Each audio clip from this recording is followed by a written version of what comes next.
is breaking news on 2 News at 5. Breaking in Salt Lake, a deadly shooting in near triple-digit heat at Liberty Park. This is live at the park from 2 News photographer Jake Emerson. Thanks for joining us. I'm Brian Malahi. And I'm Mika Miyashima. The person who was shot is dead, and police say they have a suspect in custody. The two were apparently in an argument before the shooting. There may be witnesses. The park is often crowded on Sunday afternoons. Updates here on 2 News and at KUTV.com. Well, it was bad last night. Now the Widemouth 2 fire in central Utah is 6 times larger, and the fire is being called catastrophic. The Forest Service says it's burned more than 36,000 acres, and some areas are too dangerous even for firefighters. Our Natalie Wattis is live in Fillmore with the latest. Natalie. Mika, Brian, good afternoon. Yeah, it's a very active scene here still. I'm actually going to step so you can take a look at this ridgeline. Helicopters have been going back and forth. We've also seen larger aircraft dropping fire retardant. We know that this fire took a 9-mile run along the ridgeline. We're standing in Fillmore right now. Last night we were in Kanosh where the fire was most active. So overnight it jumped the Kanosh Canyon, the Dozer line, and just ran along the ridgeline here. Now, fire officials tell us more than 100 cattle have been lost in this fire, and many of the folks that live in and around Kanosh make their livelihood as farmers, ranchers. That is a big hit to the community, I'm told. No structures have burned, and there haven't been any civilian injuries, although there have been 2 minor firefighter injuries throughout this. They have been able to keep the fire in the mountains and in this ridgeline and out of the valley communities so far. Some of Fillmore, Kanosh, and Meadow are in the set status. Southern Kanosh and some of Meadow are under evacuation, but it's just a very dynamic situation according to the sheriff of when and where these evacuations will take place.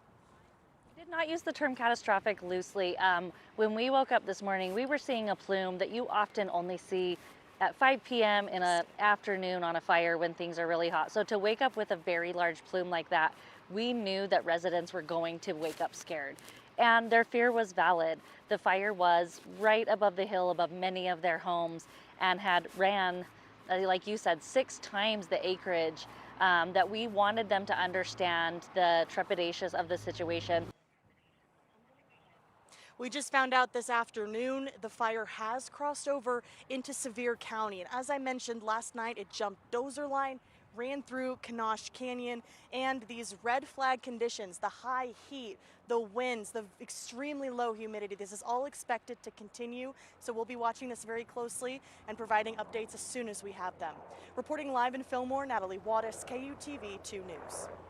All right, Natalie, some nice reporting there last night and today. Updates on the Widemouth 2 fire right here on 2 News and also on KUTV.com. And Natalie just mentioned it, and she is right there by the fire. These weather conditions just prime for fire, unfortunately. Hot and windy out there. Look at all the red on the map today. Yes, you could see the wind blowing her hair. Definitely dry out there. Our relative humidity has dropped.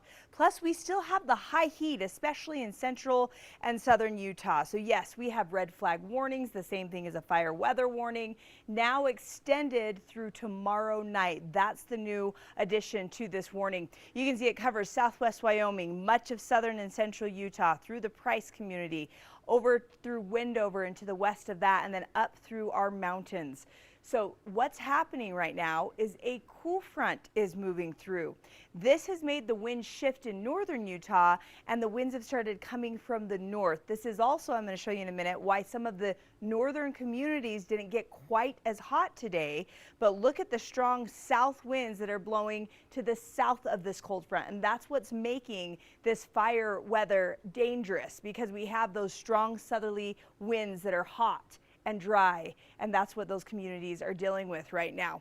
When we look at our temperatures outside, Ogden is at 97, Salt Lake City has hit a high of 100, so our triple-digit stretch continues through this weekend. Provo is at 99 right now. High temperatures for today. There's that 100 in Salt Lake. Notice how Logan and Ogden didn't get quite to triple digits. It's because we have some of that cooler air starting to translate in with that cool front. Provo was hot 102, Delta was at 104 today, Cedar City 98, and St. George ended up almost where they were yesterday at 110.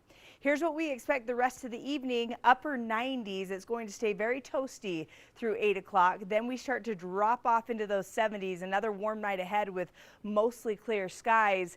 But those winds, as the cool front continues to progress through the state, get a little tricky for firefighters, and I'll detail exactly what the winds are expected to do coming up in just a few minutes. Well, they are doing a great job, so we really appreciate them, and thanks, Jill. Hot today, but not as hot as it was yesterday. That's thankfully. true. We lost about 5 degrees.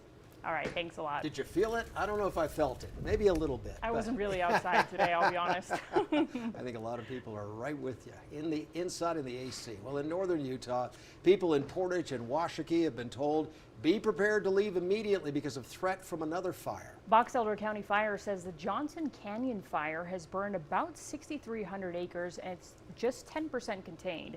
Crews are burning out certain areas in the canyon to slow or stop the fire's spread.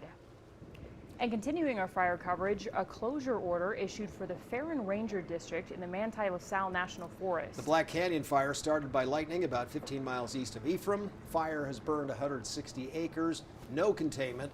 Fight is from the air and on the ground. Fish Lake National Forest calling on all people in Beaver and Paiute counties to stay off the mountain. The forest remains closed and leaders say areas are still unsafe for visitors. Heavy equipment operations are underway. No date has been given for the forest to reopen. No, but you definitely don't expect something like this to just happen. And when it does, it's just like, wow, it's mind-boggling. Evacuations lifted in the Logan area after a scare from the Canyon Road fire on Friday night. 100 people told to leave then. The fire damaged 2 structures and 8 vehicles. As you start getting closer to North Logan, you could smell how smoky it was. You could see the smoke in the air. And then I was driving and she was on her phone. We had a bunch of people asking for rides, people that are stranded. Utah Fire Info says the fire half contained now, cause undetermined. Mechanical issue is the probable cause of the big fire at a Midvale apartment complex, leaving hundreds of people without a place to live. Well, this is a look at the aftermath. Unified Fire Authority provided these pictures, which shows damage to the top floor of the building. The fire is under control, but fire teams are still at the complex. Folks spent 2 nights away from home. This will be the 3rd for displaced residents and their pets. It may be a couple of days before they can go on site to retrieve their belongings. Once they deem if the building is safe to go back into, then we're going to start to work with residents to get some of those things like keys, cell phones, like they had to drop everything and just leave. So we're sympathetic to that, but our number one concern is just that everyone's safe going back in. People made it out of the burning building safely, but 2 firefighters suffered minor injuries.